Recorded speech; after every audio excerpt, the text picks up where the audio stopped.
তন্নকৈ চোৱা হৈছে আৰু আৰক্ষীৰ লোকসকল আহিছে আমি এই মুহূৰ্তত আমি দেখিবলৈ পাইছোঁ ইয়াত বৃহৎ সংখ্যক আৰক্ষীৰ লোকসকলক মোতায়েন কৰা হৈছে তেওঁলোকক পৃথকে দায়িত্ব দিয়া হৈছে যাতে কোনো ধৰণৰ হুৰুঙা ৰৈ নাযায় ইয়াত মই দেখিছোঁ ইয়াত খুব সুন্দৰভাৱে বেৰিকেডৰ ব্যৱস্থা কৰিছে তাৰ সমান্তৰালভাৱে আমি দেখিছোঁ ৰেলিঙৰ ব্যৱস্থা কৰিছে আৰু এই ৰেলিঙৰ ভিতৰতে যিসকল প্ৰাৰ্থীসকলৰ লগত যিসকল লোক আহিব এই প্ৰাৰ্থীসকলক এই ৰেলিঙৰ ভিতৰতে ৰখা হ'ব আৰু তাৰ কাৰণে ঘৰ বনাই দিয়া হৈছে আৰু আমি দেখিছোঁ মণিৰাম ট্ৰেড চেণ্টাৰত খুব এটা সুন্দৰ ব্যৱস্থাপনাৰ মাজেৰে জিলা প্ৰশাসনৰ ফালৰ পৰা খুব এটা সুন্দৰ ব্যৱস্থাপনাৰ মাজেৰে ইয়াত সকলোখিনি ব্যৱস্থা কৰা হৈছে আৰু সকলো আৰক্ষীৰ শীৰ্ষ বিষয়াসকল আহিছে আৰু সকলোখিনি দিশ তন্নকৈ চাইছে এটা কথা উল্লেখ কৰি লওঁ পৰি যিহেতু আমি দেখিছোঁ ৰাষ্ট্ৰীয় ঘাইপথৰ কাষতে যিহেতু মণিৰাম ট্ৰেড চেণ্টাৰ আছে আৰু তাৰ প্ৰতি লক্ষ্য ৰাখিও যিসকল ট্ৰেফিক পুলিচ আছে ইয়াত খুব এটা চোকা দৃষ্টি ৰাখিছে যাতে কোনো ধৰণৰ ইয়াত অপ্ৰীতিকৰ বা যান জঁটৰ সমস্যাই যাতে দেখা নিদিয়ে তাৰ বাবে খুব সুন্দৰ আচলতে ইয়াত প্লেনিং কৰা হৈছে যাতে কাইলৈ দিনটো খুব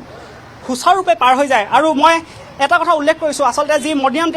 ট্ৰেড চেণ্টাৰ আছে আৰু এই মণিৰাম ট্ৰেড চেণ্টাৰতে 1026টা EVM ৰখা হৈছে আৰু এই 1026টা যি আচলতে EVM আছে তাত 5টাকৈ বিধানসভা সমষ্টি আমি জানো গুৱাহাটীৰ 10টা বিধানসভা সমষ্টি আছে আৰু তাৰে 5টা বিধানসভা সমষ্টিৰ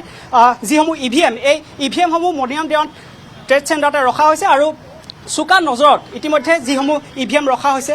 সেই EVMসমূহ আৰক্ষীৰ লোকসকলৰ দ্বাৰা চোকা নজৰ ৰখা হৈছে যাতে কোনো ধৰণৰ হুৰুঙা ৰৈ নাযায় ইতিমধ্যে কাইলৈৰ দিনটোৰ কাৰণে এটা কটকটীয়া নিৰাপত্তা বেষ্টনী বুলি ক'ব লাগিব মই এটা দৃশ্য দেখাই লওঁ ইয়াতে যিসকল বিষয়া আহিব যিসকল কাউণ্টিঙৰ বিষয়া আহিব ইয়াতে প্ৰথমে স্কেন কৰিব লাগিব এটা স্কেনৰ কোড দিয়া হৈছে ইয়াতে স্কেন কৰি ইয়াত এণ্ট্ৰি হ'ব তাৰ পাছতে এণ্ট্ৰি হ'ব পাৰিব আৰু তাৰ সমান্তৰালভাৱে যিসমূহ ইয়াত চেক গেট বহোৱা হৈছে আৰু এই চেক কৰাৰ পাছতে যিসকল বিষয়া থাকিব তেওঁলোক ভিতৰ ভাগলৈ যাব পাৰিব তাৰ সমান্তৰালভাৱে আমি দেখিছোঁ যিসমূহ ইয়াতে মাইকৰ ব্যৱস্থা কৰি দিয়া হৈছে পৰি কাইলৈ যিহেতু ভিতৰ ভাগত ভোট গণনা হৈ থাকিব ইয়াত যিসকল লোক বাহিৰত থাকিব সেয়া লাগিলে মিডিয়াৰ লোকসকলে হওক তাৰ সমান্তৰালভাৱে প্ৰাৰ্থীসকলৰ লগত যিসকল থাকিব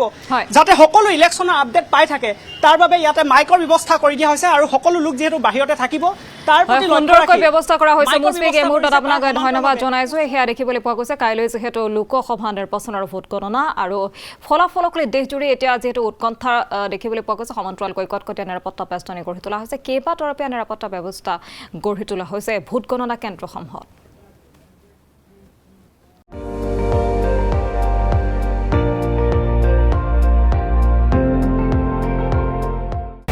আপুনি চাই আছে ND24 সৰ্বশ্ৰেষ্ঠ নহয় সৰ্বোত্তমৰ দৌৰ